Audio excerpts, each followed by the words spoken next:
Assalamualaikum warahmatullahi wabarakatuh. Kami dari kelompok 5 akan menjelaskan materi mengenai MedGPR, di mana kami terdiri dari Fania Nabila, Laira Disa Syafutri, Weni Putri Fauzi, dan Indri Juliani. Di sini saya akan menjelaskan materi mengenai bagaimana cara menginstal MedGPR. Langkah awalnya itu kita buka pencarian, lalu kita mengetik MedGPR. Setelah itu kita unduh dan kita install, lalu kita dapat menjalankan software MedGPR.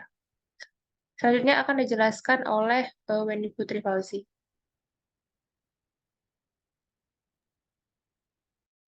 Baik, langkah selanjutnya adalah pengolahan data GPR. Data yang kami olah adalah data yang telah disediakan oleh website RGPR secara gratis melalui websitenya.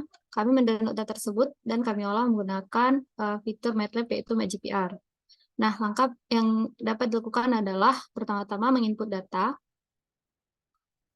Slide selanjutnya, yaitu menginput data GPR dengan menekan data, kemudian pilih import raw data, kemudian memilih format datanya yaitu DZT. Setelah itu akan muncul seperti tampilan berikut. Nah, pada awalnya tampilan dari radar GPR-nya ya tidak menampilkan skala 0 pada travel time-nya. Nah, untuk itu kita lakukan adjust signal position untuk mengembalikan time zero-nya atau data dimulainya data tersebut uh, melalui perekaman dari GPR-nya karena terdapat jarak dari instrumen GPR kepada tanah. Langkah yang dapat dilakukan yaitu dengan memilih basic handling, kemudian memilih adjust signal position. Selanjutnya, nah kemudian akan muncul tampilan trace viewer. Nah, untuk menentukan time zero-nya itu kita memilih spike pertama pada trace viewer-nya seperti yang sudah dilingkari.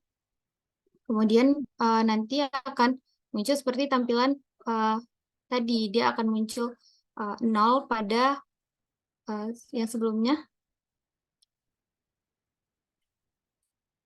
Ya, seperti yang gambar yang pertama ini.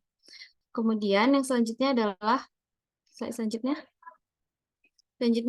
setelah kita lakukan adjust signal position, kita hold proses data untuk data ini tersimpan pada proses pengolahannya. Setelah itu kita melakukan filter atau fitur yang disediakan oleh GPR sendiri. Yang pertama kita lakukan adalah remove DC. Remove DC ini adalah untuk menghilangkan level DC konstan pada data radar GPR gramnya. Nah, dan juga untuk meningkatkan sinyal atau trace pada radar. Setelah remove di sini dilakukan, akan ditampilkan gambar seperti berikut. Nah, pada pengolahan data GPR ini sendiri, kita harus setiap melakukan stepnya itu, kita harus melakukan hold proses data agar datanya itu tersimpan. Nah, setelah remove DC, kita juga melakukan fitur DWOW atau DWOW ini sendiri berguna untuk menghilangkan noise dengan frekuensi yang sangat rendah atau wow. Dan kemudian akan menghasilkan tampilan seperti gambar di bawah berikut. Nah, langkah selanjutnya akan dijelaskan oleh teman saya, Fania Nabila. Pada Fania, kami persilahkan. Yaitu melakukan filtering pada toolbox filtering. Nah, di toolbox filtering itu nanti akan dilakukan min filtering dan median filtering. Jadi kedua filtering ini berfungsi untuk meminimalisir noise dan juga menghilangkan noise yang frekuensi yang sangat tinggi. Pada pengolahan ini digunakan median filter untuk menentukan time axis dan scan axis melalui trial and error pada percobaan. Jadi ini bisa dimasukkan nilai time axis-nya dan scan axis-nya dan masukkan proses GPR data seperti gambar berikut. Nah, gitu. Nah, selanjutnya yaitu melakukan eh, filter lagi. Dapat melakukan filter ini dilakukan untuk peningkatan sinyal dari radar. Nah, hal ini dilakukan untuk melakukan hal ini dilakukan melalui inverse amplitude decay.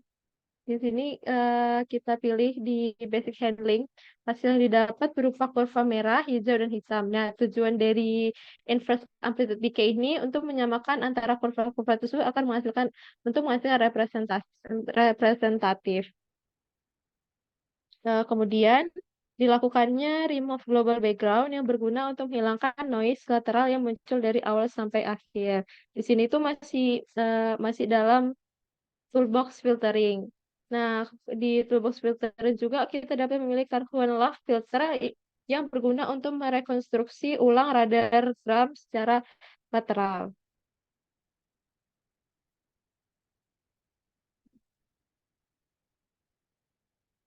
Kemudian,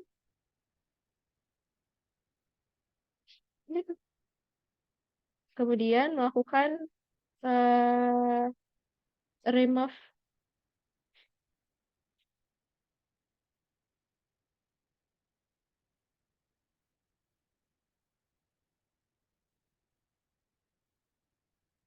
Kemudian di sini kita melakukan filtering untuk menghasilkan dua data, yaitu rekonstruksi data residual data yang digunakan yaitu data residual yang dapat dipilih melalui toolbox action, dan kemudian pilih keep residual seperti pada gambar saja akan dijelaskan oleh Laira Risa Saputri.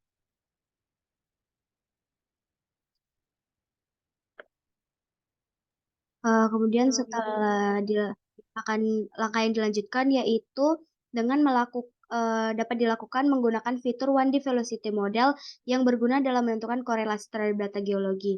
Data yang diinput pertama kali yaitu jumlah lapisan yang digunakan pada saat akuisisi data pada hal space, yaitu menentukan kecepatan lapisan di lokasi pengukuran. Pada menu imaging kita akan memberikan give number of layers including basal half space, kemudian half space velocity-nya kita dapat memasukkan juga nilainya. Selanjutnya,